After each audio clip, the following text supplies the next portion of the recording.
Intersekcionalitātes istaba ir vieta, kurā mēs apzināmies, ka visas apspiešanas formas, tāpat kā visas atbrīvošanās formas, ir savstarpēji saistītas. Tā ir vieta, kurā mēs kritiski izvaicājam, apšaubām un dekonstruējam, bet vienlaikus arī iztēlojamies iekļaujošāku un drošāku pasauli nākotnē un jau tagad. Šī ir otrā sērija sēriju ciklā Invaliditāte un intersekcionalitāte, un šoreiz es pievērsīšos invaliditātei kā politiskai identitātei, iezīmējot gan dažādus vēsturiskus invaliditātes tiesību aktīvisma aspektus, gan pievēršoties nespējas taisnīguma idejām, kā arī runāšu par to, kāpēc invaliditātes politizēšana var nest būtiskas ilgtermiņa pārmaiņas sabiedrībā.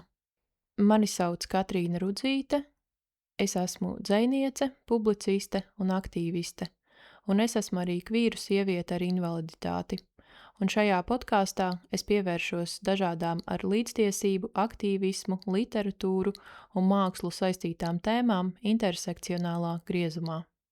Sēriju cikls Invaliditāte un intersekcionalitāte top projekta Veicam ietvaros. Vairāk par projektu var izlasīt sērijas aprakstā.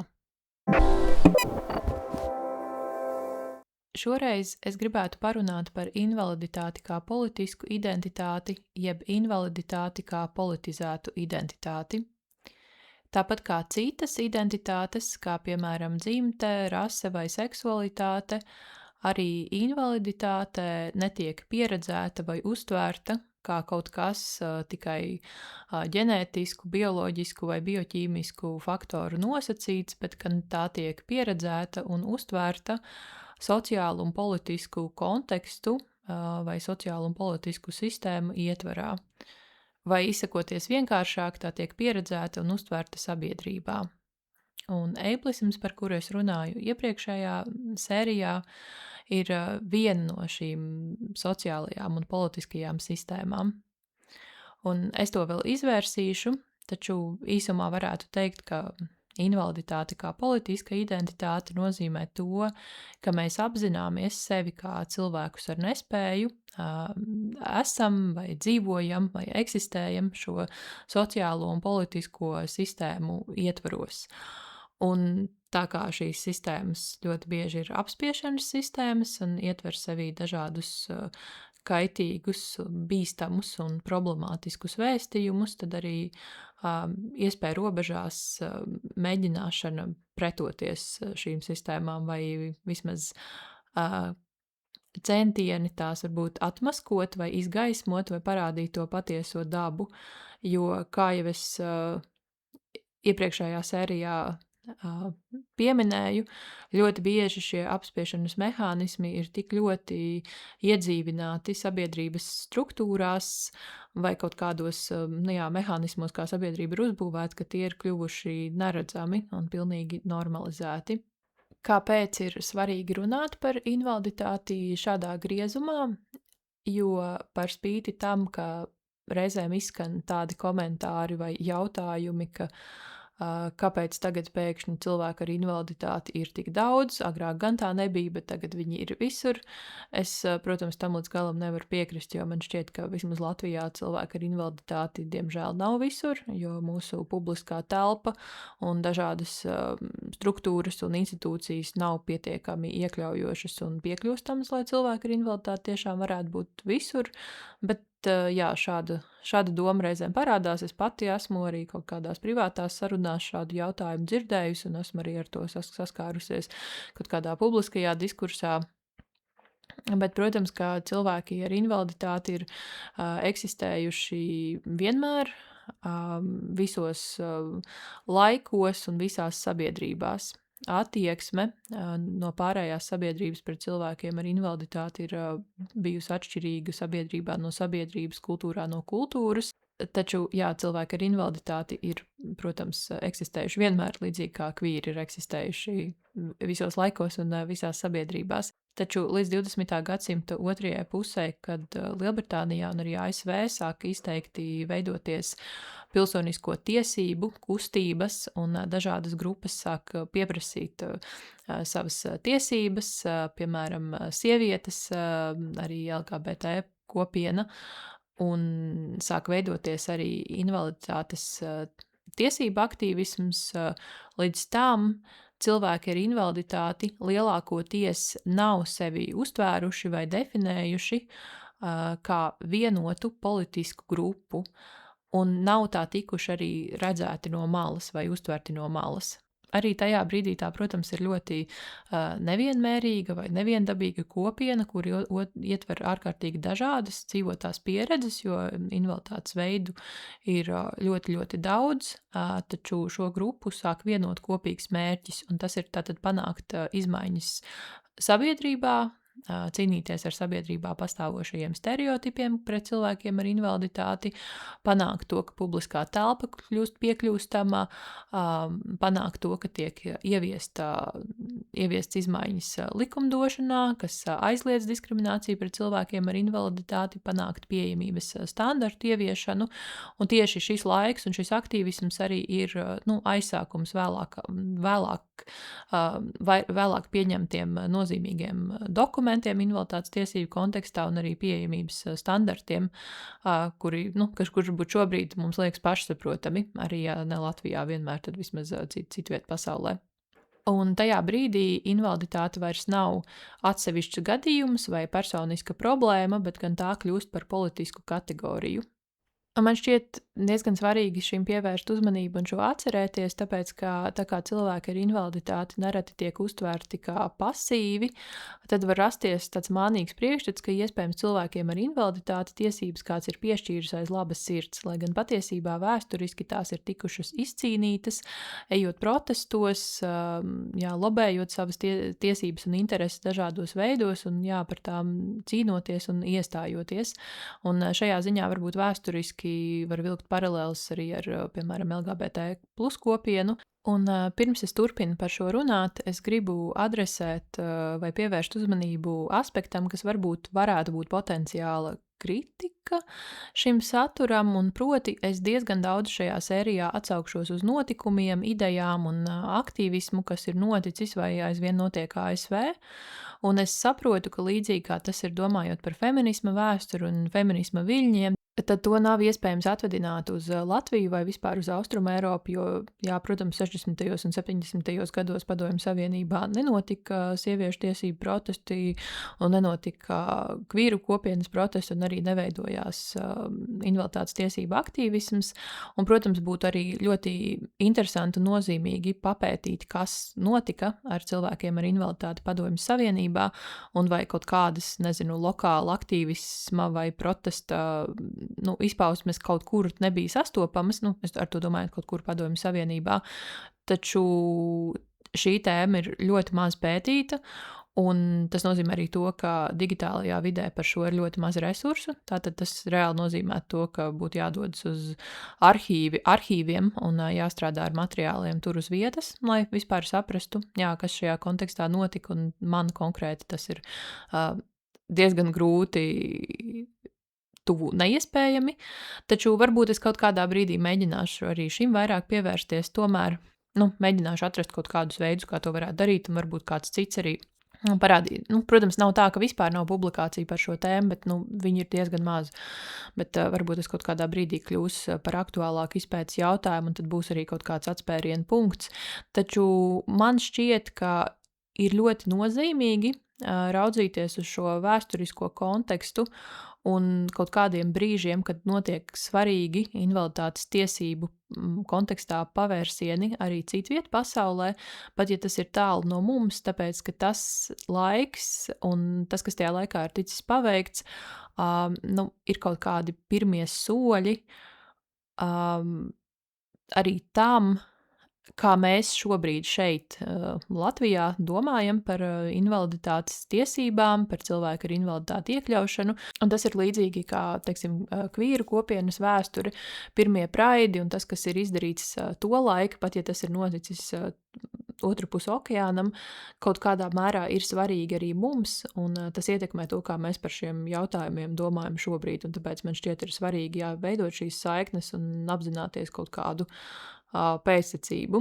Vēl es gribu izmantot iespēju un nokomentēt tādu aspektu, ko es esmu vairāk kārt dzirdējusi pēdējā laikā, tad, kad tiek runāts par kaut kādiem cilvēktiesību aktīvistiem, kur nāk no ASV, un ka komentāri dažkārt ir apmēram tādi, ka ņemot vērā to, ka ASV šobrīd ir tāda valdība, kāda ir, man vispār nebūtu jāklausās, ko man saka kaut kādi cilvēki no ASV, un viņi varētu paskatīties paši uz sevi. Un man liekas, ka, lai gan emocionāli šāda reakcija ir saprotama, tajā tomēr iztrūkst kaut kādas izpratnes par vēsturi un kaut kādiem varbūt arī plašākiem politiskiem procesiem tieši ASV kontekstā, jo ASV ir sabiedrība, kas ir uzbūvēta uz verdzības, vardarbības un koloniālisma pamatiem. Protams, ka verdzība jau vairāk nekā gadsimtu ir atcelta, tomēr šī sabiedrība pilnīgi noteikti nav tikusi galā ar verdzības un koloniālismu sekām, un tas aizvien izpaužas kā dažāda veida vardarbība, kas pastāv dažādās sabiedrības struktūrās, gan pret melnādaino kopienu, gan pret imigrantiem, gan citām marginalizētām grupām. Tad spilgtākais piemērs, ko var minēt, ir tieši policijas vardarbība. Un līdz ar to tas, ka šajā valstī pie varas ir nākusi profašistu valdība, nav nekāds tāds pārsteigums. Man šķiet, ka domāt par ASV kā par kaut kādu cilvēktiesību paradīzi nevienā brīdī nav bijis īpaši pamatoti, un ka mums ir kaut kādas tādas ilūzija migliņi varbūt par šo valsti, kur tad kā pēkšņi kā ir nokritusi.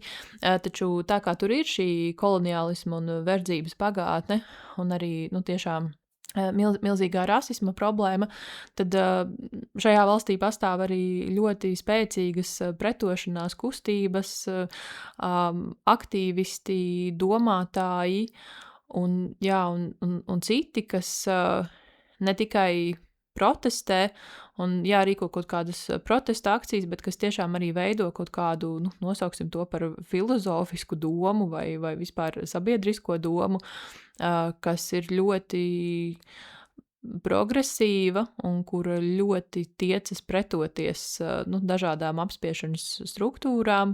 Un šajā ziņā man liekas, ka ASV ir ļoti daudz piemēru, kaut vai raugoties uz to, kas notiek ar ICE un imigrantu vajāšanu un vietējo kopienu protestiem un solidaritātes akcijām un to, kā cilvēki ir gatavi riskēt ar savu drošību, lai palīdzētu saviem kaimiņiem, lai palīdzētu saviem kolēģiem vai lai vienkārši palīdzētu cilvēkiem savās kopienās. Tas ir diezgan apbrīnojami un, man liekas, diezgan tā, kur var paskatīties un ar tādu drīzāk apbrīnu. Tā kā, man šie argumenti neliekas īsti vietā, un tāpēc es runāšu par ASV vēsturi, jo man tā šķiet relevanta.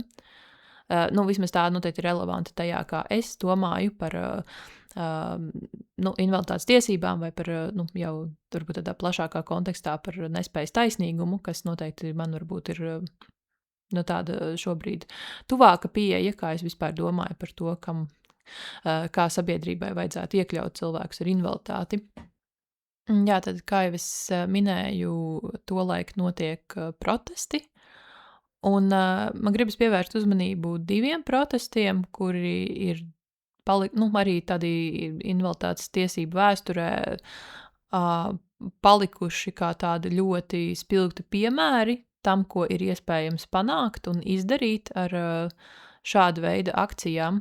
Un viens no šiem protestiem ir Capitol Crawl vai ierāpošana Kapitolijā, un tas ir saistīts ar 1990. gadā pieņemto ADA, jeb Americans with Disability Act, kas ir dokuments, kas aizliedz cilvēku ar invaliditāti diskrimināciju ļoti plašā kontekstā, proti tas nosaka, ka ir jānodrošina saprātīgi pielāgojumi izglītības sistēmā, darba vidēs, ka cilvēkus ar invaliditāti nedrīkst diskriminēt kaut kādā publiskajā sektorā, kā dažādām publiskām telpām ir jābūt pieejamām, ka mājokļiem ir jābūt pieejamiem un tā tālāk. Manuprāt, tas ir ļoti, ļoti nozīmīgs dokuments, un es esmu domājusi par to, ka būtu labi, ja Latvijā būtu kaut kas līdzīgs, kas patiešām aizliegtu, kas patiešām specifiski koncentrētos uz to, ka diskriminācija ir aizliegta un ļoti detalizēti un niansēti atrunātu, kādos veidos un kādos kontekstos tā ir aizliegta, un kas ir tas, kas dažādām institūcijām ir jānodrošina un kādi pielāgojumi ir jānodrošina. Jo pretējā gadījumā mēs, protams, domājam par kaut kādu, piemēram, diskrimināciju, ar ko cilvēki var sastapties, teiksim, izglītības sistēmā vai darba tirgu. Mēs varam pateikt tā ļoti abstrakti, ka diskriminācija pret dažādām sabiedrības grupām, protams, Latvijā ir aizliegta, un mēs visi to zinām, bet tad, ja mums, teiksim, ja mēs gribētu vērsties tiesā par reālu diskriminācijas gadījumu, īstenībā būtu ļoti grūti atrast likumdošanā tādus, dokumentus vai pamatojumus, kas ļoti specifiski atrunā to, kādos kontekstos kāda diskriminācija ir aizliegta, ja mēs runājam tieši par cilvēkiem ar invaliditāti, un kas ir tie pielāgojumi, ko ir adekvāti prasīt, un kas, teiksim, piemēram, darba devējiem būtu jānodrošina, un ja tas netiek nodrošināts, tad tas ir likuma pārkāpums. Tas nav kaut kāds tur diskutabls ētikas jautājums, bet tas tā kā nav pieņemam, un mēs kā sabiedrība to esam nostiprinājuši, caur kaut kādu likumdošanas aktu. Tādā ziņā man arī šķiet, ka, protams, tam šobrīd ir backlash arī ar šī brīdējo valdību, un cilvēki ar invaliditāti ļoti cieši no dažādiem šīs valdības lēmumiem, tomēr šis dokuments tur vēl pagaidām aizvien ir spēkā. Un, protams, ka ADA pieņemšana ir vairāku desmitgažu darbs, taču 90. gadā aizvien notiek vilcināšanās, un kongresā nav vienprātības par to, vai šis dokuments būtu jāpieņem. Un 90. gada martā notiek protests, kurā apmēram 1000 aktīvisti dodas gājienā uz Kapitoliju, un nonākuši pie Kapitolija, daļa no viņiem pamet savus ratiņkrēslus un rāpus, dodas augšu pa Kapitolija kāpnēm, tādējādi parādot, cik nepieejama ir publiskā telpa. Turklāt tas nav kaut kāds tāds emocionāls brīdis, kurā notiek spontāna rīcība, un kāds viens cilvēks, piemēram, tā nolēma rīkoties, un tad citi viņam seko. Tas ir ļoti apzināts organizācijas ADAPT rīkots protests, un viņi pastāv kopš 80. gadiem, un tā ir organizācija, kas pamatā iestājas par pieejamu sabiedrisko transportu, un viņi ir veikuši dažādas tiešās rīcības akcijas, kas ir saistīts, piemēram, ar ceļu bloķēšanu, ar kaut kādu autobusu satiksmes ierobežošanu vai bloķēšanu, lai iestātos par to, ka cilvēkiem ar invaliditāti ir tiesības, ka sabiedriskais transports viņiem ir pieejams, viņi var tajā droši iekļūt, un arī, ka publiskai telpai, publiskām ēkām ir jābūt piekļūstamām. Un šīs akcijas ir diezgan, no mūsdienu skatu punkta radikālas.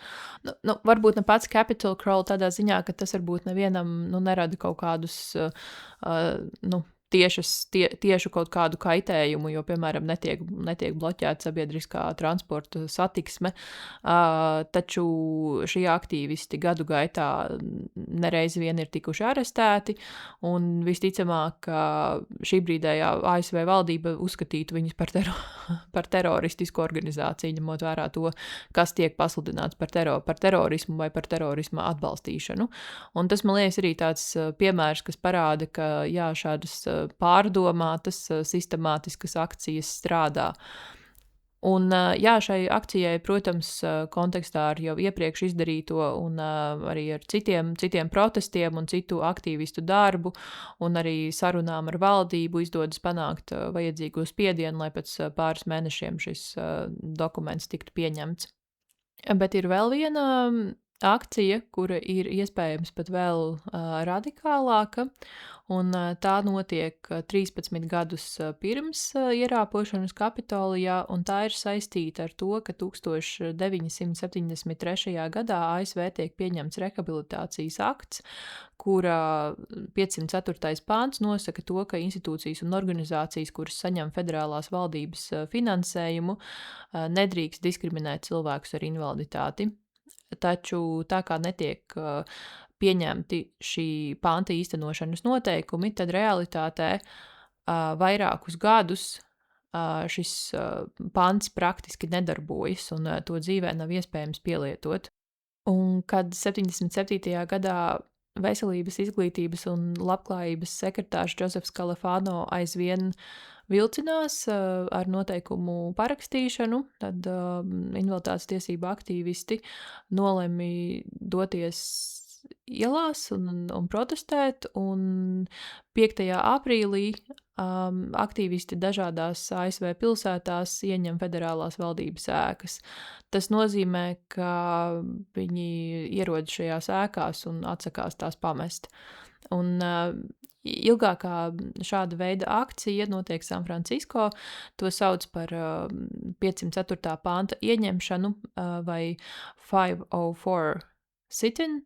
Es to esmu iztulkojusi kā 504. panta ieņemšanu, varbūt, ka varētu būt arī precīzāks tulkojums, un tātad proti aktīvisti ieņem reģionālo veselības, izglītības un labklājības biroju, un viņi tur paliek 26 dienas no 5. aprīļa līdz 1. maijam. Un tā ir, manuprāt, viena no iespaidīgākajām minoritātes tiesību protesta akcijām vai aktīvisma izpausmēm ne tikai ASV vēsturē, bet vispār visā pasaulē. Un tā arī ASV kontekstā ir ilgākā federālo valdības ēku ieņemšana, ko ir īstenojusi pilsoniskā sabiedrība. Un man šķiet, ka arī šis ir diezgan nozīmīgs fakts, ka tie ir tieši cilvēki ar invaliditāti, kuri īsteno šādu pietiekami radikālu soli. Un šī protesta akcija ir nozīmīga ne tikai ar to, ko tai izdodas panākt, proti, ka tai izdodas panākt, ka šie noteikumi tiek parakstīti tajā pašā gadā vēlāk, un, protams, ka tie arī bruģē ceļu uz ADA, kas tiek pieņemts pēc 13 gadiem. Tāpat arī šī protesta akcija ir nozīmīga, jo tai izdodas pievērst milzīgu sabiedrības uzmanību un milzīgu mēdīju uzmanību, un tajā brīdī šis protests ir sabiedrības uzmanības centrā, taču tā ir nozīmīga arī kā solidaritātes piemērs.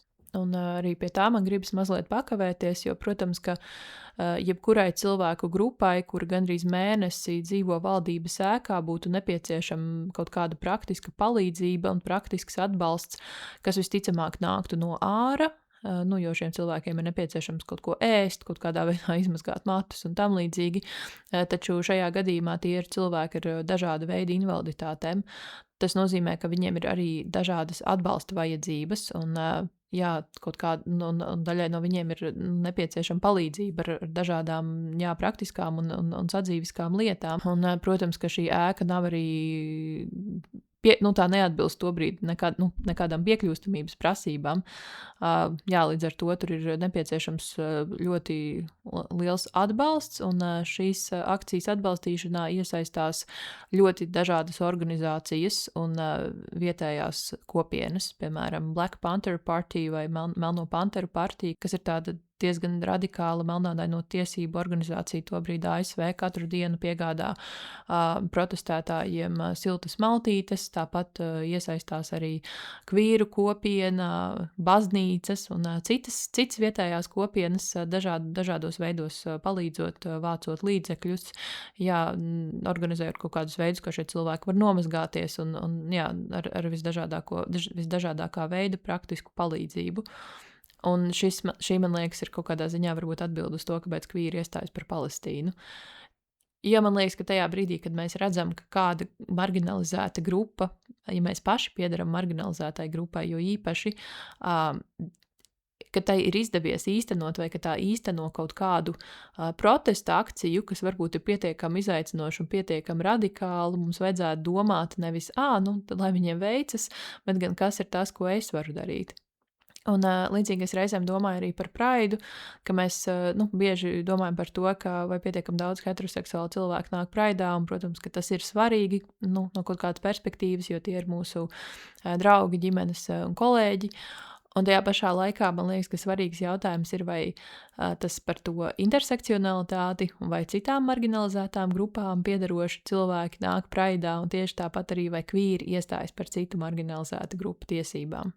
Jā, man šķiet, ka tieši domājot par to, kā vēsturiski ir izdevies panākt kaut kādas pamattiesības cilvēkiem ar invaliditāti, ir iespējams vilkt paralēles, nu, protams, arī ar citām grupām, bet arī tieši ar kvīru kopienu, kas man ir ļoti svarīgi, tāpēc, ka es pati esmu daļa no šīs kopienas.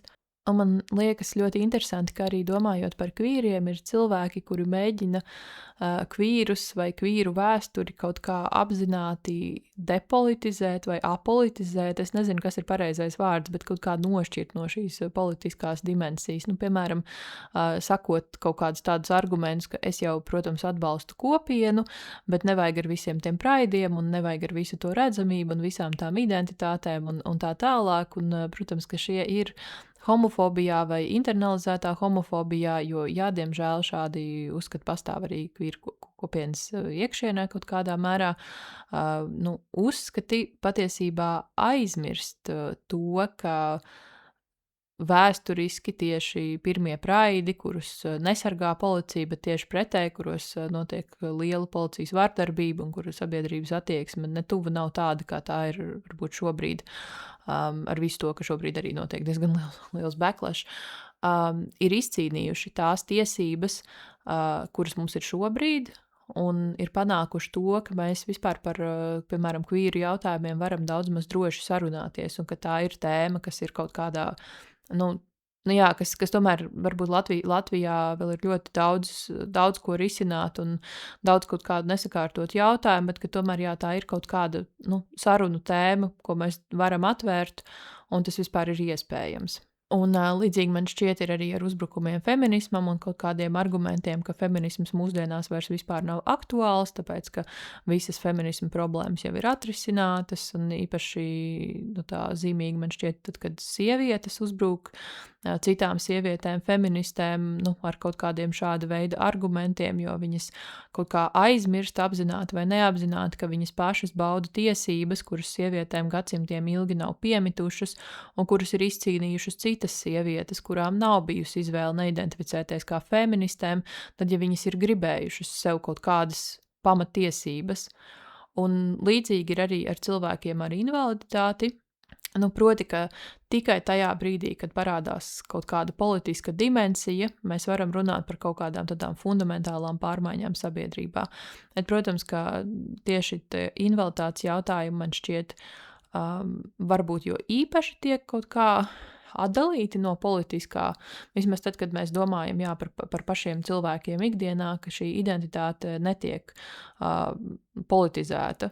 Un man šķiet, ka tā ir diezgan liela problēma, un es arī domāju tieši par to varbūt protestiem un kaut kādu protestu kultūru un to, kas tajos ir panākts. Domāju brīžiem arī par to, vai mēs Latvijā esam izgājuši šo protestu posmu. Protams, mums ir organizācijas, kuras iestājas par cilvēku ar invaliditāti tiesībām, un es novērtēju viņu darbu, jo es apzinos, ka arī es baudu viņu kaut kādu sasniegumu augļus, jo kaut kas jau pamazām kļūst piekļūstamāks nekā tas ir bijis, piemēram, pirms 10 vai 15 gadiem. Un tomēr es domāju, ka šim aktīvismam būtu jābūt. Es vispār nedomāju, ka mēs varam runāt par tādu invaliditātes aktīvismu Latvijā, bet ka tam būtu jābūt skaļākam, intersekcionālākam pilnīgi noteikti. Bet arī, kaut kā ka tam būtu jābūt aktīvismam, nevis tikai tam, ka atsevišķas organizācijas kaut ko dara, un vai varbūt arī kā aktīvistiem, kuri jau dara citas lietas, arī būtu šī perspektīva aktīvāk jāintegrē. Un ja tas nenotiek, tad, protams, ir ļoti daudz jautājumu, kāpēc tas nenotiek, jo, ja runa ir tieši par invaliditāti, tad, protams, bieži vien tas tā ir tāpēc, ka pats aktīvisms nav pieejams cilvēkiem ar invaliditāti, un kas arī ir, protams, atsevišķa tēma, par ko varētu daudz runāt. Bet runājot tieši par invaliditāti kā politisku identitāti, es lielā mērā atsaucos uz Miju Mingus un viņas tekstu Moving Towards the Ugly, ko var izlasīt viņas blogā Living the Evidence, ko es arī ļoti iesaku un uz ko es ielikšu saiti. Un viņa runā par deskriptīvu, jeb aprakstošu invaliditāti un politisku invaliditāti. Un deskriptīvu jeb aprakstošu invaliditāti viņi raksturo tā, ka tā ir situācija, kurā cilvēkam ir dzīvotā invaliditātes pieredze, tad jebkāda, piemēram, pieredze ar būšanu ratiņkrēslā, pieredze ar hroniskām sāpēm, vai atsaucoties uz kaut kādām savām pieredzēm, pieredze, piemēram, ar to, ka tu neredzi uz tāfeles vai nevar izlasīt rokrakstu, un te varētu ievietot daudzas dzīvotās invaliditātes pieredzes, taču šie cilvēki nerunā par eiblismu, nerunā par kaut kādām apspiešanas formām, ar ko viņi saskaras sabiedrībā kā marginalizēta sabiedrības grupa, un Mingus arī norāda, ka cilvēki ar aprakstošu invaliditāti ļoti bieži nekļūs par cilvēkiem ar politizētu invaliditāti, respektīvi viņi nepolitizēs šo savu identitāti. Un savukārt cilvēki ar politisku invaliditātes pieredzi ir tātad cilvēki, kuriem ir dzīvotā invaliditātes pieredze, bet kuri apzinās sevi kā daļu no sociāliem un politiskiem procesiem, kas sistemātiski viņus ietekmē tieši kā cilvēkus ar invaliditāti, un arī tad mēģina kaut kā vai nu par to runāt un to dekonstruēt, vai tam kaut kā pretoties. Un lai varbūt šis jautājums par invaliditāti un politisko un invaliditāti kā politisku identitāti būtu labāk izprotams, man šķiet būtiski pievērsties diviem aspektiem, un viens no tiem ir invaliditātes modeļi, un otrs ir nespējas taisnīgums, jeb disability justice. Tātad invaliditātes modeļi, principā nozīmē to, kā mēs uz invaliditāti kaut kādā vai nu laika posmā vai kaut kādā citā ietvarā skatāmies. Vissenākais invaliditātes modelis ir labdarības modelis, jeb charity modeli, un invaliditātes pētniecībā un aktīvismā šis modelis tiek uzskatīts par novecojušu un arī par ļoti problemātisku, jo tas nebalstās cilvēktiesību pieejā, bet gan labdarībā un žēlsirdībā. Šī modeļa ietvaros cilvēki ar invaliditāti tiek uzskatīti par nevarīgiem un tādiem, kuri ir atkarīgi no pārējās sabiedrības labdarības. Un šī modeļa ietvaros sabiedrības uzdevums ir nevis nodrošināt līdztiesību un novērst sistēmiskus šķēršļus, bet gan ziedot naudu un citus resursus, nodrošināt aprūpi un kaut ko darīt ar cilvēkiem ar invaliditāti, bet viņus diezgan objektificējot un nekoncentrējoties uz viņu labklājību, labbūtību un arī neuztverot viņus kā līdzvērtīgus sabiedrības locekļus. Un ļoti interesanti šajā kontekstā ir tas, ka, lai gan šis modelis tiek uzskatīts par novecojušu, Latvijā mēs varam saskatīt labdarības modeļa iezīmes, un tas ir izpaužas tādējādi, ka mums vispār ir ļoti izteikta ziedošanas un labdarības kultūra, un ziedošanas kampaņas Latvijā risina dažādu veidu problēmas, par kurām patiesībā būtu jābūt atbildīgai valstī un kuras būtu jārisina caur valsts nodrošinātiem pakalpojumiem. Un te ir runa gan par neaizsargātām grupām, gan par, piemēram, retu slimību ārstēšanu vai dārgu medikamentu iegādi un, protams, arī par dažādiem jautājumiem, kas ir saistīti tieši ar cilvēku ar invaliditāti ikdienu.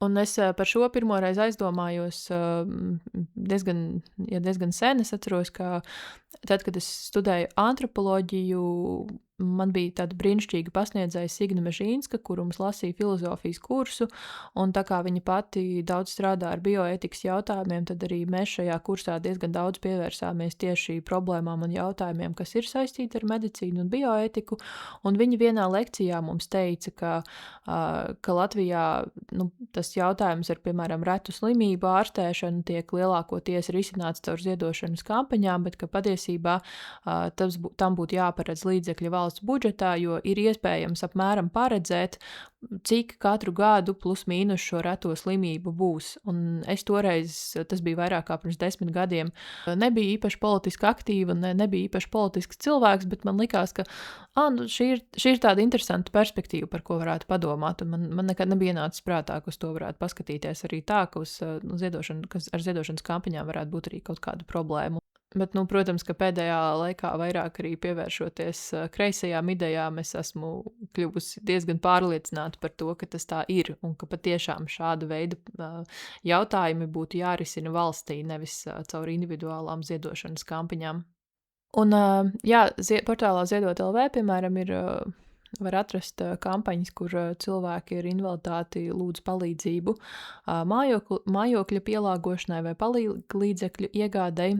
Un es arī gribu uzsvērt, ka kaut kā kritizējot ziedošanas kultūru, es nekādā ziņā negribu novelt vainu vai atbildību uz cilvēkiem ar invaliditāti, jo, protams, ka cilvēki ar invaliditāti Latvijā ir neapskaužamā situācijā un reizēm vienkārši nav citas iespējas, kā vien lūgt palīdzību, un tas nav nekas tāds, par ko vajadzētu just kaunu vai tam līdzīgi, bet ir vairāk aspekti, kas šajā kontekstā ir problemātiski, un viens no tiem ir saistīts ar to, ka tas nostiprina šo sabiedrības pārliecību un vispār kaut kādu sabiedrisko domu, ka cilvēki ar invaliditāti ir bezpalīdzīgi, ka viņi ir atkarīgi no citu žēluma, no citu atbalsta, un, ka tur tās varas attiecības ir ļoti nevienmērīgas, jo ziedošanas kampaņas arī nav kaut kāds mutual aid, kur, tā kā cilvēki savstarpēji palīdz viens otram, katrs dodot kaut kādus resursus, tie resursi var būt dažādi, un kas notiek tā kā arī veidojot kopienas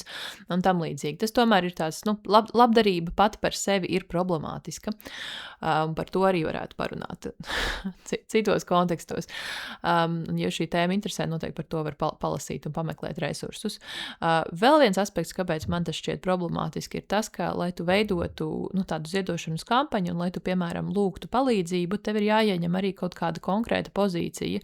Tā kā visās šajās ziedošanas kampaņās parasti tiek runāts par to, cik cilvēks ir labs un kāda ir kaut kāda viņa labie darbi vai sasniegumi vai tam līdzīgi, un tas nozīmē, ka, mēs palīdzēsim cilvēkiem, kuri mums patīk vai kuri mums rada kaut kādu tādu iespaidu, kas mums liekas, atbilstoši mūsu vērtībām vai kaut kādā veidā patīkams vai pieņemams, vai varbūt vēl kaut kādi citi faktori, kas tad liek izšķirties par labu, piemēram, palīdzēt vai ziedot tieši šim cilvēkam. Un tā ir problēma, tāpēc, ka līdzīgi kā veselības aprūpe ir pelnījis ik viens, arī palīglīdzekļus un pieejamu mājokli ir pelnījis ik viens. Arī cilvēks, kurš varbūt nav apveltīts ar kaut kādām morālām paraugīpašībām. Es, piemēram, esmu domājusi par to, ka, ja es gribētu veidot šādu kampaņu, man tas būtu ļoti grūti, lai gan arī man ir invaliditāte, arī es saņemu invaliditātes pabalstu, arī es diezgan daudzos savas dzīves posmos esmu dzīvojusi diezgan lielā nabadzībā. Principā, es tā kā varētu atbilst tiem kritērijiem, kā arī citi cilvēki, kuri šo dara, taču man ir aizdomas, ka es lielā mērā neatbilstu tam priekšstatam, kāds sabiedrībā ir par cilvēkiem ar invaliditāti. Es nezinu, vai ir kaut kā savietojams, vismaz lielas daļas cilvēku uztverē tas, ka tu lūdz palīdzību Ziedot LV kampaņā, un vienlaikus tu esi sieviete, kas iet uz protestiem, kas raksta politiskus tekstus, kas nodarbojas ar kaut kādu raging aktīvismu.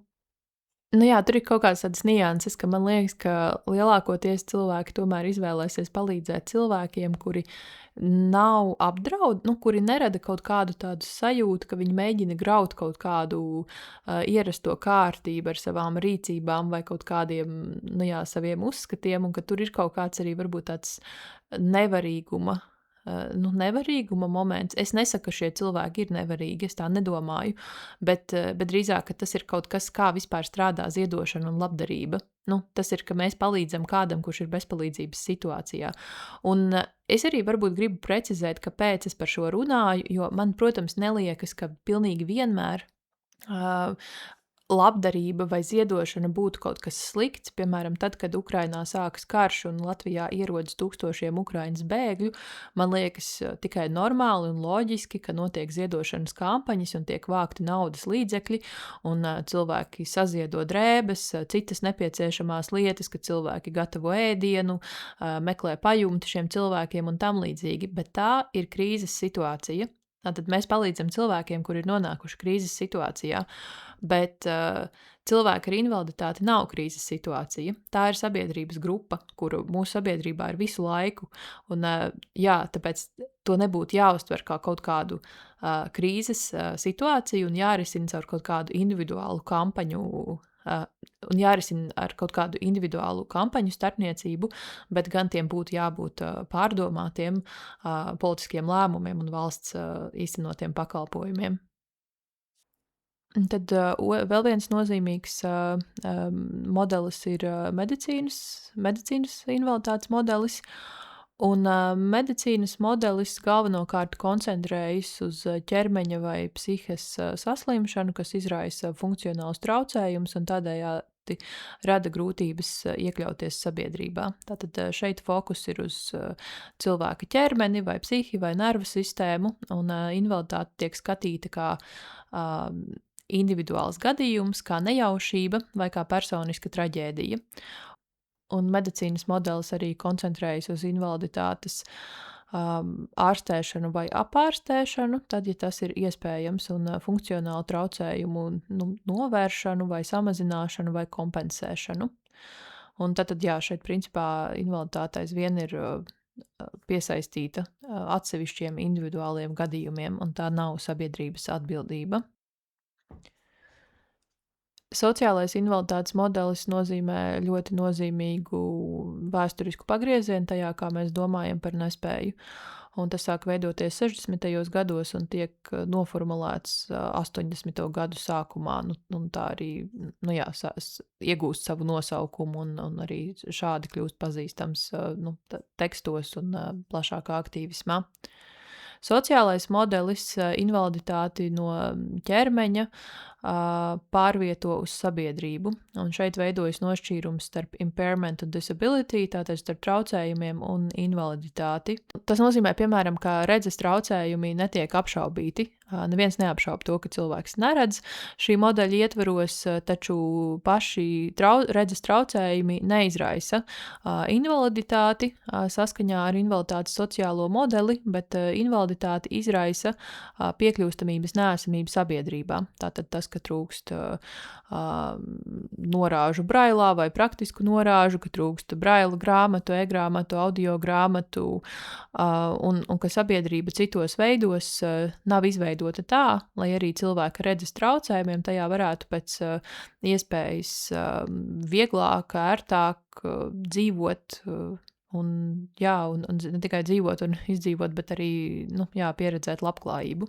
Un šis modelis tad ir ļoti nozīmīgs ar to, ka tas padara invaliditāti par visas sabiedrības aktualitāti vai problēmu vai atbildību, un tad tā vairs nav tikai individuāla un atsevišķa situācija, un tā noteikti vairs nav tikai nejaušība.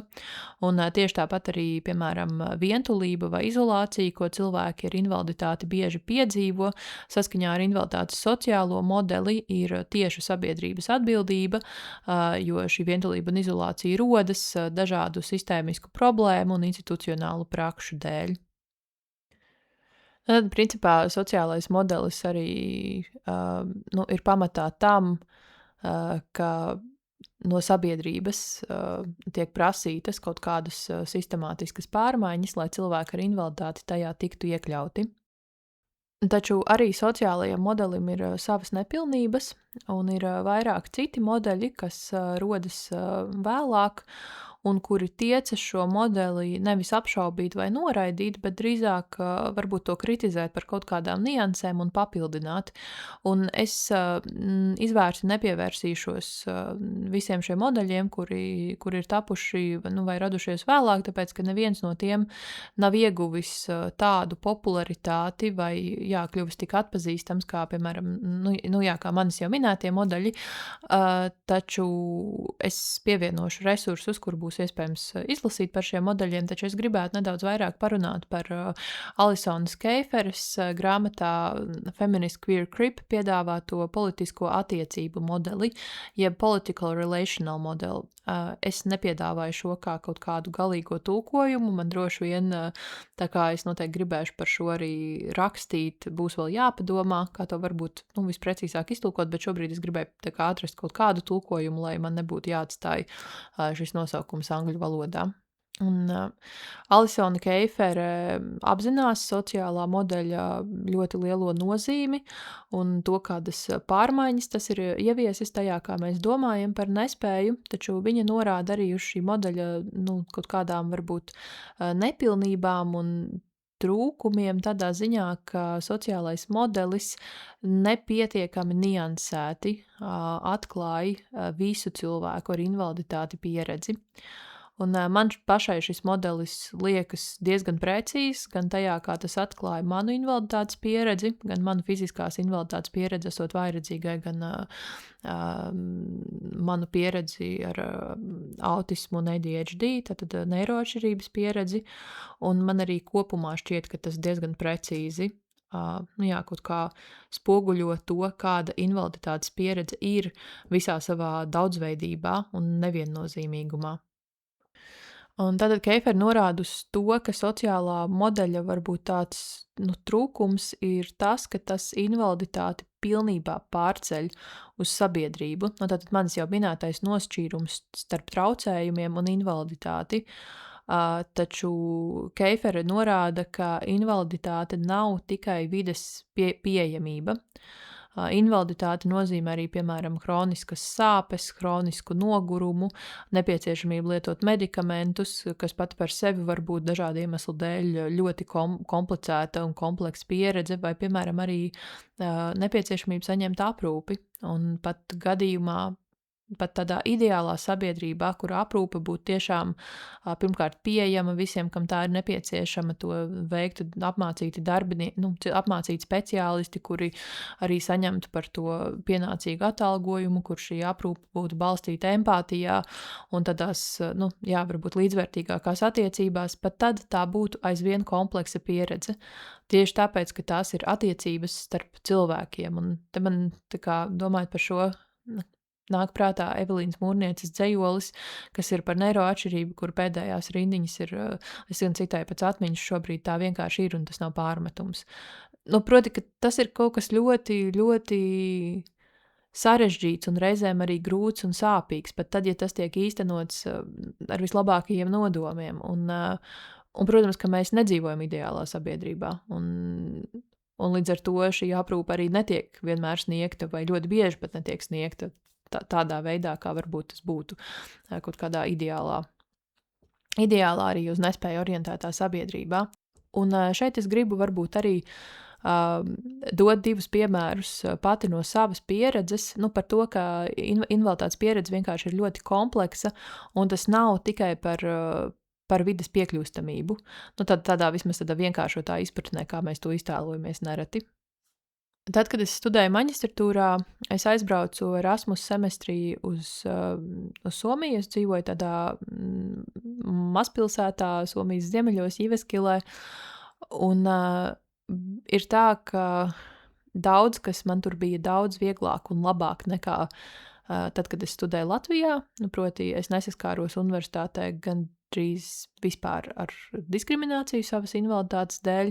Tur, teiksim, runāt ar pasniedzējiem par savu invaliditāti un prasīt kaut kādus pieejamus mācību materiālus vai citus pielāgojumus. Tā ir diezgan ierasta prakse, un tas ir normāli. Un arī dažādos citos kontekstos ar kaut kādu, manā pieredzē ar kaut kādām institūcijām vai organizācijām vai publisko vidi, es diezgan ātri sapratu un ieraudzīju, ka šeit invaliditāte tiek uztverta citādāk un ka cilvēkiem par to ir daudz vairāk zināšanu un ka tas tiek uztverts kā kaut kas pilnīgi normāls.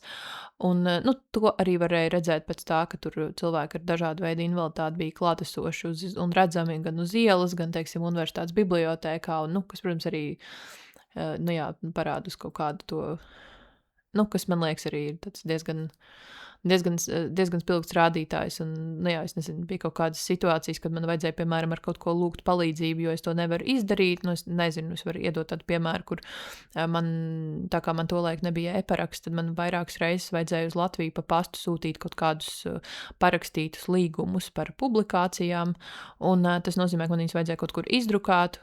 Un es to gāju darīt bibliotēkā, un tur bija tāds printeris, kur tu pats apsēdies pie datora, izdari visu, ko tev vajag, un pēc tam tu vienkārši aizēji par to samaksā. Bet tā kā šim datoram nebija iestatīta ekrāna palielinoša programma, kādu es izmantoju, tad es to īsti nevarēju pati izdarīt, un man vajadzēja prasīt bibliotēkas darbiniekiem, lai viņi man izprintē tos papīrus, kas man ir nepieciešami. Un es zinu, ka Latvijā reizēm līdzīgās situācijās es saskaros ar ļoti nepatīkamu attieksmi. Īpaši tas ir saistīts ar to, ka iespējams kā jau es minēju, varbūt es neatbilstu tiem priekšstatiem, kā cilvēki redz cilvēku ar invaliditāti. Respektīvi, tas arī nav vienmēr tā uzreiz redzams un nav varbūt tik skaidrs, ja es nesāku to ļoti detalizēt skaidrot, kāpēc tieši es šo nevaru izdarīt. Vai cilvēki vienkārši mēdz atbildēt, ka man tas nav jādara, tas nav mans darbs, kas ir ļoti interesanti. Katrā ziņā es esmu piedzīvojis ļoti daudz ļoti nepatīkamu situācijās, kas šķistu ļoti vienkārši atrisināmas. Un tur nekad šāda problēma nebija. Reizēm diezgan sliktā angļu valodā runājoši darbinieki palīdzēja izprintēt lietas, ko man vajadzēja izprintēt, vai viņi paši nezināja, kā to izdarīt, vai kaut kādu citu lietu.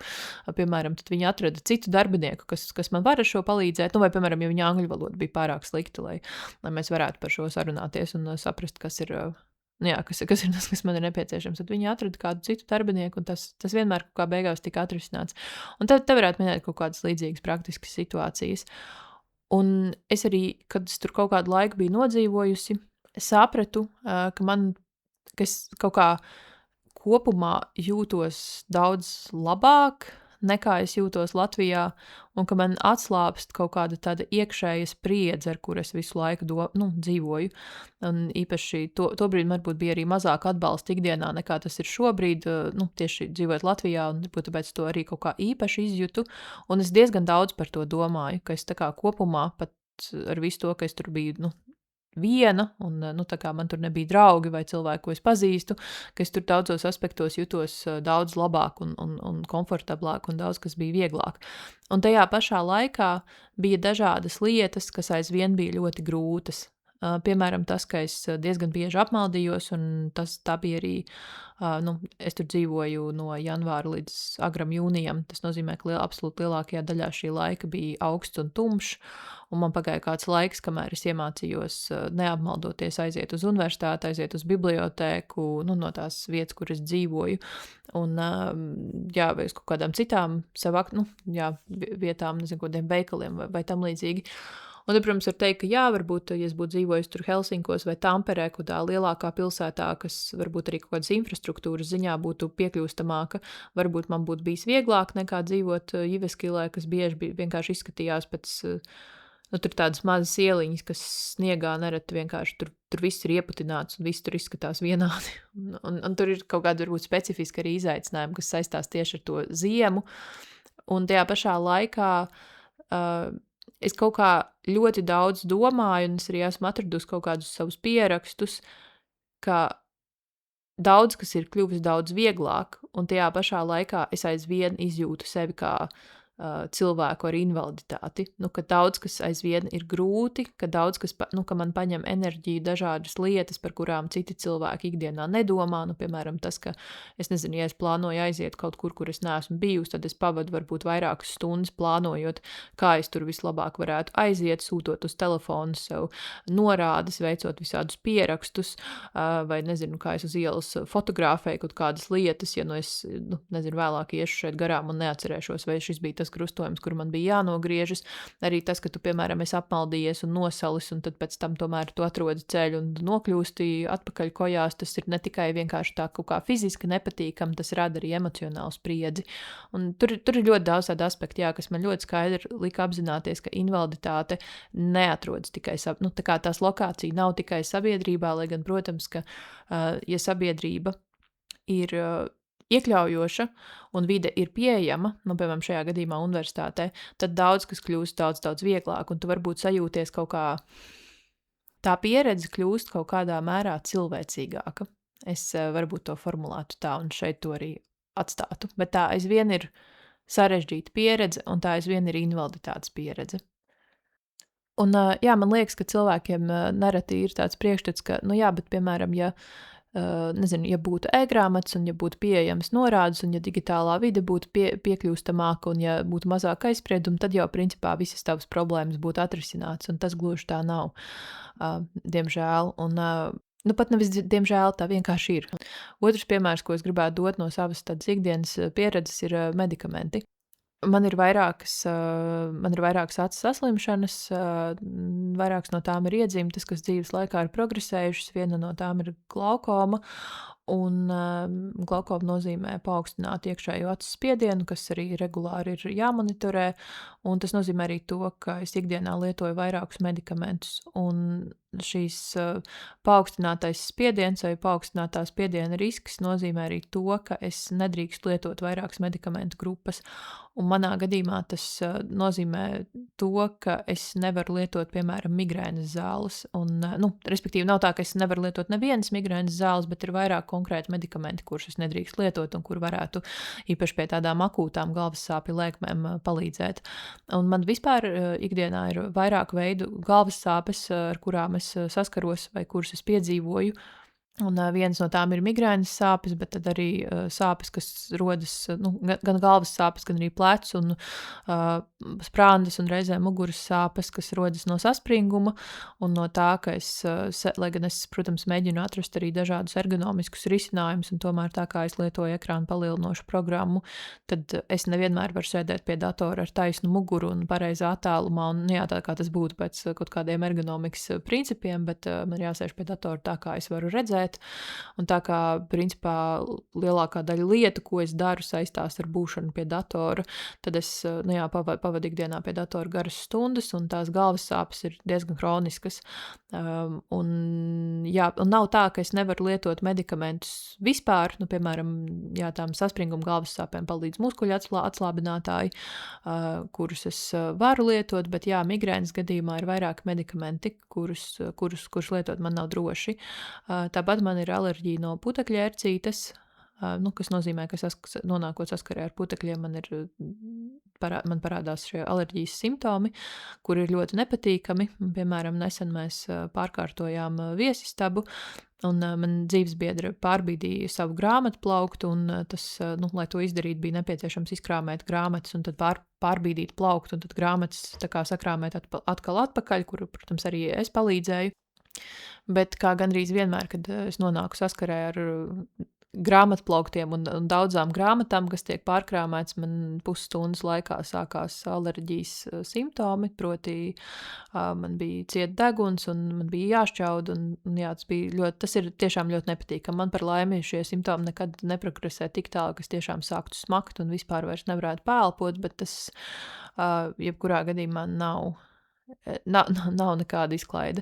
Un tas, ko es varēju darīt, bija pūst degunā sālsūdeni un līmēt plāksteri, kas tā kā mehāniski palīdz mazliet, tā kā paver nāsis, un tad kļūst mazliet vieglāk elpot, un arī kaut kā varbūt tur pasēdēt pie atvērta loga un tam līdzīgi, bet, protams, kā alerģijas zāles palīdzētu šos simptomus novērst ātrāk un varbūt efektīvāk, bet es nedrīkstu lietot arī antihistamīnus, jo arī tie var pacelt acis spiedienu, un tas nozīmē, ka nonākot arī situācijās, kur man parādās alerģijas simptomi, ir varbūt kaut kāds ierobežots lietu skaits, ko es varu darīt. Un tieši tāpat es arī nedrīkstu lietot stimulantus, kas varētu palīdzēt kaut kā menedžēt manus ADHD simptomus, jo man ir grūtības fokusēties, un man diezgan bieži ir tāda izkliedēta uzmanība, un grūtības sakoncentrēties, un tad rodas tāda sajūta, ka iespējams manas darba spējas ir vēl mazākas nekā tas ir jau tāpēc, ka es esmu vājredzīga, tāpēc, ka vienkārši mana uzmanība ir ļoti, ļoti izkliedēta, vai es sāku darīt kaut kādu vienu lietu, un tad es sāku domāt par kaut ko citu, un tas tā kā tādā garā ķēdē turpinās. Un es arī neuzskatu, ka visiem, kam ir ADHD un kaut kāda ar to saistīta simptomātika vai grūtības koncentrēties, būtu jālieto medikamenti, bet es arī neuzskatu, ka tas ir kaut kas slikts, un es noteikti domāju, ka man medikamenti varētu nākt par labu, un es noteikti, ja man būtu tāda iespēja arī, vismaz pamēģināt tos lietot.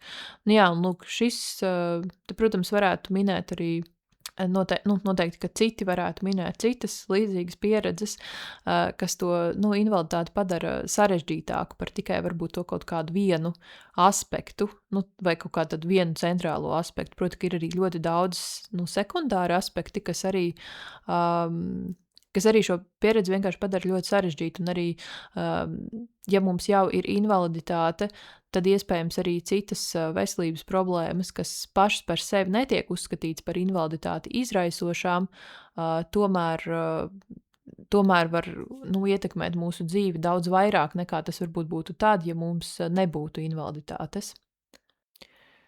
Tāpat Keifere arī norāda, ka invaliditāte vienmēr ir politiska, un to ietekmē dažādi politiski procesi, gan likumdošana un dažādi politiski lēmumi, tāpat arī dažādi ekonomiski procesi, kapitālisms, koloniālisms, rasisms, seksisms, homofobija un tā tālāk. Un tas nozīmē to, ka arī vienu invaliditātes veidu dažādi cilvēki var piedzīvot un arī bieži vien piedzīvo atšķirīgi, tāpēc, ka viņi atrodas atšķirīgās sociālās lokācijās, un viņiem ir atšķirīgas, piemēram, atbalsta sistēmas, vai kaut kādas iespējas vērsties pēc atbalsta un saņemt to palīdzību vai pielāgojumus, kas ir nepieciešami, un arī pret viņiem tiek darbinātas varbūt atšķirīgas vēl citas apspiešanas vai marginalizācijas formas.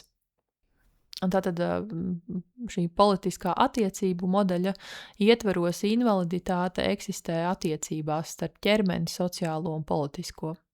Ja man būtu jāizvēlas, kurā modelī balstīties, domājot, rakstot un reflektējot par invaliditātes pieredzi un uztveri sabiedrībā, tad es droši vien izvēlētos Keiferes piedāvāto modeli.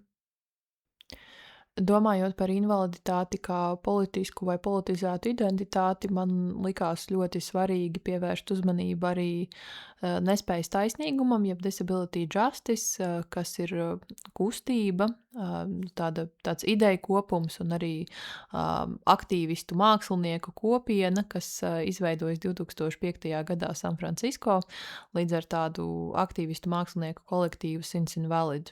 Nespējas taisnīgums paplašina tādu klasisku invaliditātes tiesību aktīvismu, un, lai gan nespējas taisnīguma ideju veidotāji vai pārstāvji, protams, ļoti labi apzinās, ka viņi bauda tās tiesības, kuras ir izcīnījuši invaliditātes tiesību aktīvisti, un viņi to arī novērtē, taču viņi uzskata, ka ar invaliditātes tiesībām ir par maz. Proti, invaliditātes tiesības varbūt vairāk koncentrējas uz to, ka cilvēkiem ir jādod iespēja vispār piedalīties kaut kādos sabiedrības procesos, taču nespējas taisnīgums nāk ar intersekcionālu pieeju un koncentrējas uz to, ka cilvēkiem ar invaliditāti un aktīvistiem vispār būtu jāpārskata tas, kā sabiedrības struktūras veidojas un kāpēc tās struktūras ir tādas, ka tās uztur un veido to, ka līdztiesība nepastāv. Un viena no nespējas taisnīguma tādu ideju pamatlicējā Mija Mingus to raksturo šādi. Invaliditātes tiesības strādā pie tā, lai cilvēki ar invaliditāti nonāktu pie galda, kamēr nespējas taisnīgums izvaicā veidus, kā visam galdam vai sistēmai vajadzētu mainīties. Un, Sins Invalid tātad ir mākslinieku un aktīvistu kopiena, un tās tādi pirmie izveidotāji ir Mija Mingus, Patija Bērna, Ilais Klērs, Sebastian Margaret, Lirojs Mūrs un vēlāk, protams, pievienojas arī citi. Un, es, protams, būtu sajūsmā, ja Latvijā būtu kaut kas līdzīgs. Es esmu noskatījusies vienu tiešsaistes izrādi, kas ir Stages of Grief, Crip Hearts on Fire. Tā ir tāda izrāde, kas apvieno performanci, dzēju, laikmetīgo deju, mūziku un citus elementus. Un, tā bija pieejama tiešsaistē bez maksas kaut kādu laiku pagājušā gada rudenī, un es to noskatījos, un tā bija tiešām tāda diezgan iespaidīga un satricinoša pieredze. Un, šis mākslinieku kolektīvs tad apvieno dažādus māksliniekus ar invaliditāti un aktīvistus. Un šī konkrētā izrāde runāja gan par sērām, ko pieredz cilvēki ar invaliditāti, gan arī par klimata krīzi, kas jāienes šo intersekcionālo dimensiju. Man šķiet, ka, ja domā par nespējas taisnīgumu, tad varbūt tāds salīdzinājums būtu liberālais feminisms un intersekcionālais feminisms. Nu, tieši par to, kas ir tāds varbūt uz tiesībām un vairāk uz asimilāciju vērsta pieeja, un kas ir tāda varbūt sabiedrību, tāda sabiedrības struktūras kaut kāda dekonstruējoša vai izaicinoša vai pārskatoša pieeja. Ļoti būtisks elements nespējas taisnīguma idejās un tāds svarīgs fokus ir tieši vismarginalizētāko cilvēku pieredzes centrēšana. Tad, proti, ka visvairāk par to, kā sistēmas vai ablisms vai arī citas apspiešanas sistēmas mūs ietekmē, varēs pastāstīt tie cilvēki, kuri šajā sabiedrībā ir vismarginalizētākie. Tad tieši domājot par šo konkrēto kustību, tie ļoti bieži ir melnādaini kvīri ar invaliditāti vai ar vēl kādām citām marginalizētām identitātēm. Un viņi ir arī definējuši 10 nespējas taisnīguma tādus pamatprincipus, ja tos tā varētu dēvēt, un tie ir šādi. Pirmais princips ir intersekcionalitāte. Man ļoti patīk, ka, lai raksturotu pirmo nespējas taisnīguma principu, Sins Invalid mājaslapā ir Audre Lordes citāts, un šis citāts ir "We do not live single issue lives". Tātad mēs nedzīvojam viena jautājuma vai vienas problēmas dzīves. Un tālāk viņi raksta: ablisms kopā ar balto uzkundzēšanos, ko atbalsta kapitālisms un heteropatriarhija lielāko daļu pasaules, ir padarījis nespējīgu pēdiņās. Otrais princips - līderība vai vadība no tiem, kuri ir visvairāk skarti. Mūs vada tie, kuri vislabāk izprot šīs sistēmas, un tas ir Auroras Levinsas Moralesas citāts. Trešais - antikapitalistiska politika. Ekonomikā, kura cilvēkus un zemi redz kā peļņas avotus, mēs dzīvojot ar nenormatīviem ķermeņiem un prātiem, savā būtībā esam antikapitalistiski. Ceturtais - fokusēšanās uz kopīgu dažādu kustību organizēšanos. Es nezinu, vai es šo tik precīzi esmu iztulkojusi, oriģinālā ir cross movement organizing. Mainot to, kā sociālā taisnīguma kustības izprot invaliditāti un kontekstualizējot ablismu, nespējas taisnīgums nonāk pie sadarbošanās politikas. Piektais - vienotības vai veseluma, wholeness apzināšanās.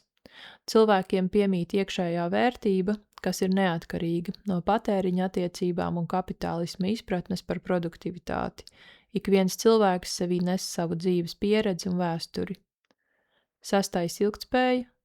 Mēs palēninām savu tempu, individuāli un kolektīvi, lai mums pietiktu resursu ilgtermiņā.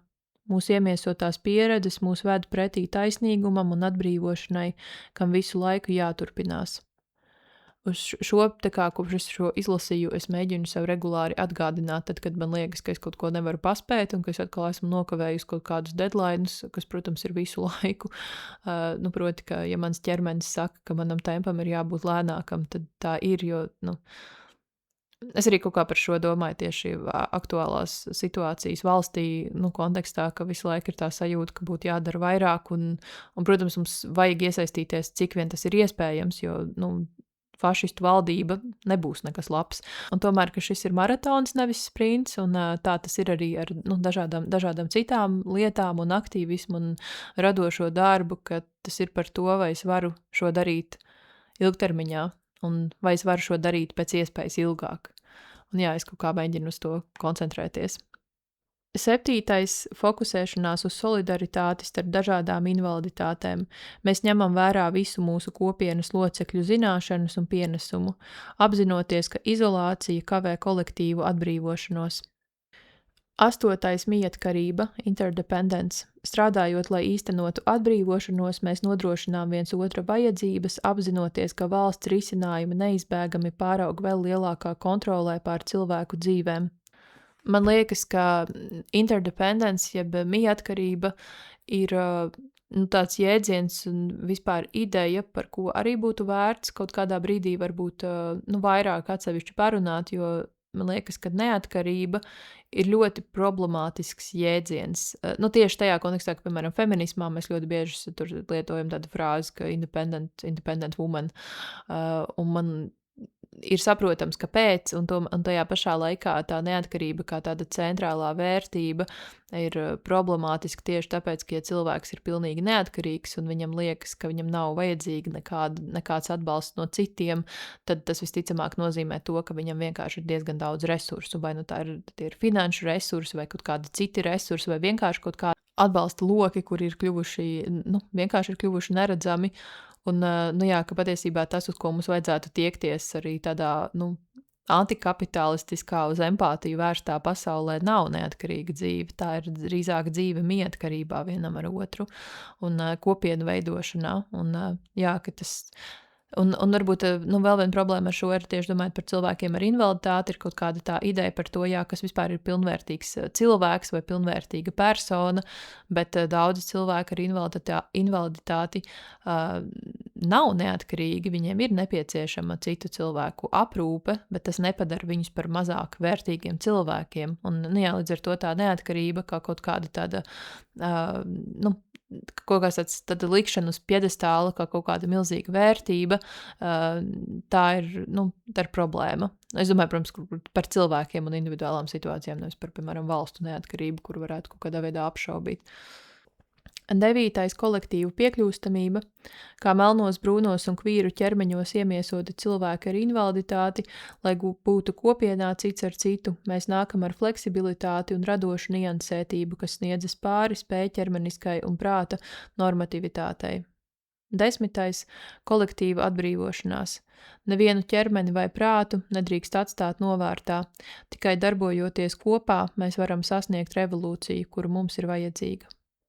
Un jā, man liekas, ka tieši tad, kad es kaut kādos tekstos, kurus es lasīju, sastapos ar nespējas taisnīgumu idejām, es arī kaut kā atkal sajūtu tādu, lielāku saikni ar kaut kādu aktīvismu, kas pievēršas invaliditātes jautājumiem un kuru varbūt man ar to vienmēr ir bijušas diezgan sarežģītas attiecības dažādu iemeslu dēļ, bet es domāju, ka lielā mērā tas ir saistīts tieši ar to, ka nereti tajā iztrūkst intersekcionalitāte un ka es nejūtos varbūt šajā aktīvismā vienmēr redzēta un tā, ka viss tas, kas es esmu, vai arī visas manas marginālās identitātes, piemēram, tas, ka es esmu kvīru sieviete, arī būtu uzskatīts par pašsaprotamu un svarīgu šī aktīvisma daļu.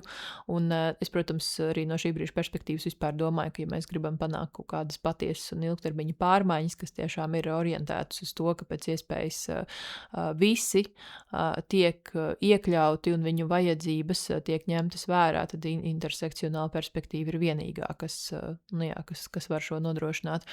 Un, par, piemēram, Sins Invalidu es noteikti iesaku palasīt un vispār par nespējas taisnīgumu un jāpēc arī kaut kādus resursus, protams, ielikšu sērijas aprakstā. Bet, es arī Latvijas kontekstā domāju par to, ka, kā jau es minēju iepriekš, ka būtu ļoti skaisti un labi un vajadzīgi, ja aktīvisms, kas ir saistīts ar invaliditātes jautājumiem, kļūtu intersekcionālāks un tā kā apzināti iekļautu dažādas identitātes. Un nevis pat tikai iekļautu dažādas identitātes, man šķiet, ka ir ļoti svarīgi arī šajos nespējas taisnīguma pamatprincipos un tāds uzsvars, ka patiesībā mēs varam izprast šo apspiešanas formu, šīs apspiešanas formas, kas ir saistīts ar ableismu tikai tad, ja mēs raugāmies uz vismarginalizētākajām pieredzēm un mēs raugāmies uz to, kā pasauli pieredz cilvēki vairāk kārtīgi marginalizētām identitātēm. Un man ļoti pietrūkst šādas kopienas. Es ceru, ka es varbūt atradīšu kaut kādā brīdī domu biedrus arī Latvijā un ka tās ka tās nebūs vienmēr tikai kaut kādas tiešsaistes kopienas vai intervijas, ko es lasu, vai teksti, ko es lasu angļu valodā. Ka ir tā sajūta, ka, protams, kā jau es minēju, man šķiet, ka to saikni, protams, var un vajag veidot arī ar citām kultūra telpām un to, kas notiek citās valstīs, bet ir grūti ar sajūtu, ka tā kā valstī, kurā tu dzīvo, tā ir tā kā pilnīgi cita dimensija. Un es vēlreiz gribu uzsvērt, ka es novērtēju to, ko dara organizācijas, kas nodarbojas ar invaliditātes jautājumiem, vai varbūt arī atsevišķi entuziasti vai es nezinu, vai viņus var nosaukt gluži par aktīvistiem, vai, nu, varbūt arī var kaut kādos kontekstos, bet vienkārši, jā, tam būtu kaut kā Te dimensijai varbūt būtu jābūt tiešām jā, dziļākai, bet arī jā, vienkārši vairāk intersekcionālai. Un tas nav tas nav pārmetums, tas drīzāk ir refleksija par to, kā man pietrūkst, un es nešaubos, ka es neesmu vienīgā. Un, jā, es ceru, ka šajā stāstījumā man ir izdevies iezīmēt to, kāpēc invaliditāte kā politiska identitāte un arī apzināti savas invaliditātes politizēšana ir ļoti svarīga, ja mēs gribam, nu, panākt kaut kādas, nu, tādas ilgtermiņa pārmaiņas. Protams, man liekas arī ļoti svarīgi norādīt uz to, ka nevienmēr tas ir iespējams, ne visi var un ne visās situācijās ir droši un iespējams savu invaliditāti politizēt. Un arī par to Mija Mingus raksta savā tekstā Moving Towards the Ugly. Jā, reflektējot par to, nu, viņi konkrēti reflektē par to, ka tieši melnādainām sievietēm nereti nav droši atklāt savu invaliditāti, bet, nu, protams, ka tie konteksti var būt ļoti dažādi, un viņa raksta šādi: var būt ļoti bīstami identificēties kā cilvēkam ar invaliditāti, ja tava izdzīvošana ir atkarīga no savas invaliditātes noliekšanas. Un šie arī bija tādi diezgan satricinoši vārdi priekš manis, jo man šķiet, ka es esmu diezgan ilgi bijusi tādā situācijā, kur savas invaliditātes slēpšana vai noliekšana ir izdzīvošanas mehānisms, un es domāju, ka vēl kaut kādu laiku pēc tam man droši vien ir arī licies, ka tā ir, varbūt arī tad, kad tas īsti tā vairs nav bijis, un šī ir arī kaut kāda tēma, par ko varētu vairāk parunāt un varbūt vairāk pievērsties, es nezinu, vai noteikti šajā formātā, bet varbūt kādā citā, varbūt tekstos, bet tas, ko es ar šo gribu pateikt, ja kāds vai kāda vai kādan, kas šo klausās, jūtas tā, ka tas vienkārši nav droši, ka pat apzinoties varbūt visas tās pārmaiņas, kas būtu nepieciešamas un ko ir iespējams panākt ar invaliditātes politizēšanu, bet ka tas vienkārši nav iespējams un tas nav droši, un ir jākoncentrējas uz, un to resursu ir tik ļoti maz, un tā atbalsta ir tik ļoti maz, ka ir jākoncentrējas uz savu izdzīvošanu, tur nav kauna vai vainas sajūtas par šo, you do whatever you need to survive.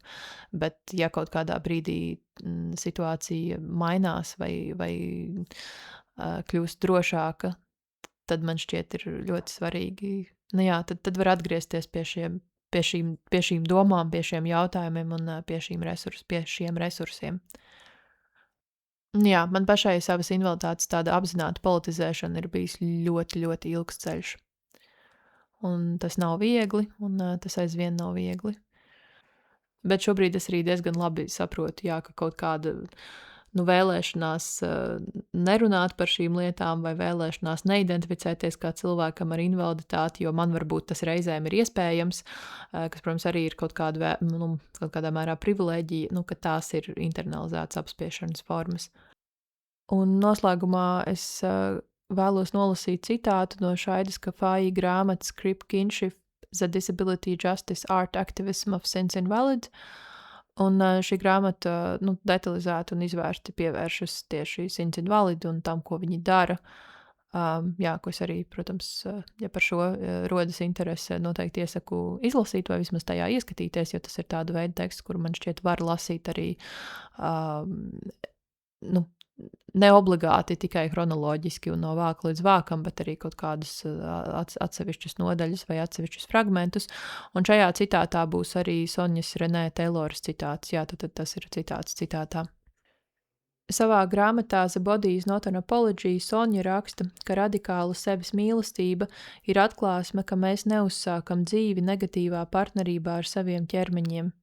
Ka radikāla sevis mīlestība patiesībā ir dabisks iekšējais stāvoklis, taču sociālās, politiskās un ekonomiskās apspiešanas sistēmas ir mūs attālinājušas no šīs apzināšanās.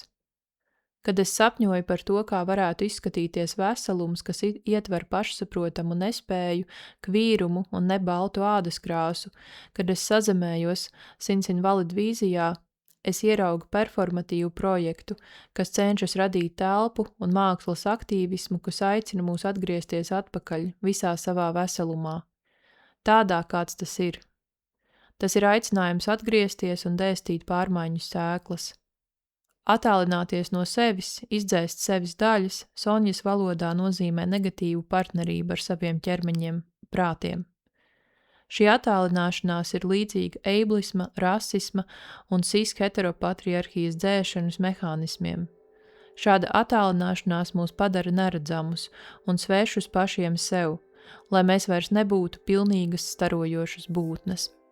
Šis bija Šaidas Kafāji citāts, un es ceru, ka kaut kas no šajā sērijā dzirdētā bija interesants, varbūt raisīja kaut kādus pārdomas, jautājumus un arī tālāku interesi par noteiktām lietām, konceptiem vai idejām. Es noteikti arī salikšu resursus sērijas aprakstā, kur iespējams par šīm lietām palasīt vairāk, un tiekamies nākamreiz. Šī bija otrā sērija, sēriju ciklā Invaliditāte un intersekcionalitāte. Sēriju ciklus to projekta Veicam ietvaros. Par projektu vairāk var izlasīt sērijas aprakstā. Paldies, ka klausījies!